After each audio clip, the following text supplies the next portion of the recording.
바로팜 그리고 바오로팜. 어, 이름이 엄청 비슷하죠? 딱 한 글자 차인데 이게 그냥 우연일까요? 오늘 이 두 팜을 둘러싼 아주 흥미로운 미스터리를 한번 파헤쳐 보겠습니다. 아니, 근데 좀 이상해요. 한쪽은 약사님들이 쓰는 기술 플랫폼이고 다른 한쪽은 뷰티 콜라겐 진리를 팔아요. 이건 뭐 전혀 상관없어 보이는데 과연 이 두 회사 정말 아무 관계가 없는 걸까요? 혹시 우리가 모르는 뭔가 있는 건 아닐까요? 자, 이 궁금증을 풀기 위해서요. 먼저 두 회사의 이야기를 각각 까로 들어볼 거고요. 그 다음에 두 회사를 나란히 놓고 뭐가 다른지 비교해보고 마지막으로 이 두 회사의 전략에서 우리가 뭘 배울 수 있는지까지 짚어보겠습니다. 그럼 첫 번째 주자부터 만나보시죠.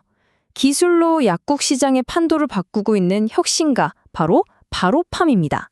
바로팜이 뭐 하는 회사냐면요. 약사님들을 위한 거라고 생각하시면 돼요. 원래 약국에서 약 주문하려면 여기저기 전화하고 팩스 보내고 엄청 복잡했거든요. 바로팜은 그걸 하나의 앱으로 싹 다 해결해주는 그런 통합 주문 플랫폼인 거죠. 80%. 이게 어느 정도냐면요. 서비스 시작한 지 겨우 3년 만에 대한민국 약국 거의 대부분이 바로팜을 쓴다는 얘기예요. 전국 2만 5천 곳 중에 2만 곳이요. 와, 이건 진짜 엄청난 속도죠. 이렇게 사용자가 폭발적으로 느니까 당연히 매출도 따라오겠죠? 보세요. 22년에 15억 하던 회사가 2년 만에 93억 원을 찍습니다. 그야말로 로켓 성장이라는 말이 딱 어울리죠. 이런 성장세를 보고 투자자들이 가만히 있었을까요?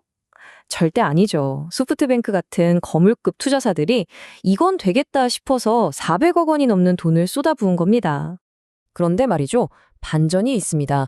이렇게 잘 나가는 회사가 2024년에 얼마를 벌었을까요? 아니, 얼마를 잃었을까요? 무려 152억 원. 적자. 네, 플러스가 아니라 마이너스 152억입니다. 매출보다 손해가 훨씬 더 큰 거죠. 좀 이상하지 않으세요? 이게 바로 바로팜의 전략이에요. 성장 아니면 죽음 같은 거죠. 지금 당장 돈 버는 것보다 일단 전국 약국 시장을 완전히 먹어버리는 게 더 중요하다. 이런 계산인 겁니다. 전형적인 스타트업, 특히 벤처 캐피탈 투자를 받은 회사의 플레이북이라고 할 수 있겠네요. 자, 그럼 이제 완전히 다른 세상으로 가볼게요. 두 번째 주인공, 뷰티 시장의 혁신가, 바오로팜은 어떤 회사일까요? 이너뷰티 들어보셨죠? 먹어서 예뻐지는 거요. 바오로팜은 바로 이 분야의 강자입니다.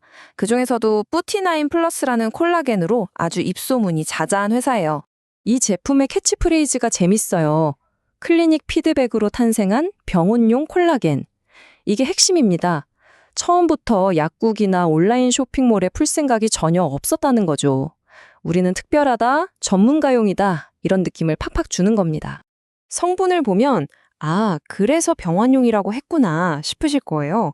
그냥 콜라겐만 넣은 게 아니라 저분자 콜라겐을 4,500mg이나 넣고 히알루론산, 엘라스틴, 글루타치온, 피부과에서 한 번쯤 들어봤을 법한 좋은 성분은 그냥 다 때려 넣은 수준이에요.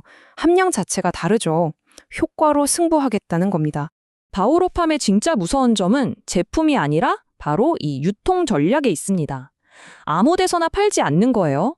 오직 병원에서만 살 수 있게 만들어서 아무나 못 사는 귀한 제품이라는 이미지를 만든 거죠. 이러면 가격 후려치기 당할 일도 없고 브랜드 가치는 계속 올라가고요. 그러니까 이 회사가 얼마나 똑똑하냐면요. 먼저 병원에서 이런 제품 있었으면 좋겠다는 의견을 모아서 최강 스펙 제품을 만들어요. 그리고 피부과 학회 같은 데 가서 의사 선생님들한테 직접 영업을 하는 거죠. 이거 원장님 병원에서만 파세요 하면서요. 그러니 가격은 딱 정해져 있고 브랜드는 고급 이미지를 유지하는 완벽한 선순환이 만들어진 겁니다. 정말 영리하죠? 자, 이제 모든 조각이 맞춰졌습니다. 두 회사의 정체를 알았으니 이제 나란히 놓고 비교해 볼 시간입니다. 과연 이 미스터리의 결말은 어떻게 될까요? 이 표를 보시면 한눈에 들어오죠. 바로팜은 약사들을 위한 B2B 기술 회사. 바오로팜은 병원을 통해 소비자에게 파는 B2B2C 뷰티 회사. 주력 상품도 소프트웨어랑 콜라겐 젤리. 완전히 다르고요. 재무 전략도 한쪽은 VC 돈으로 성장에 올인, 다른 한쪽은 틈새 시장에서 알짜 수익을 내는 구조. 이건 뭐 같은 구석이 하나도 없네요. 네, 그래서 오늘의 결론입니다. 두 회사는 아무 관계가 없는 완전히 다른 회사였습니다. 이름만 비슷했던 거죠. 미스터리 해결. 하지만 여기서 끝내면 아쉽죠.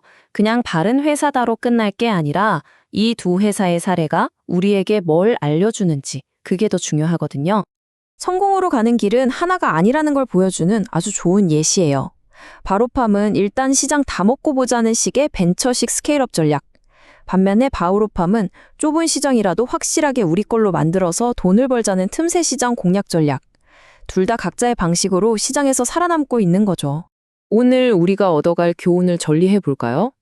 첫째, 이름이 비슷하다고 같은 회사라고 생각하면 안 된다는 거.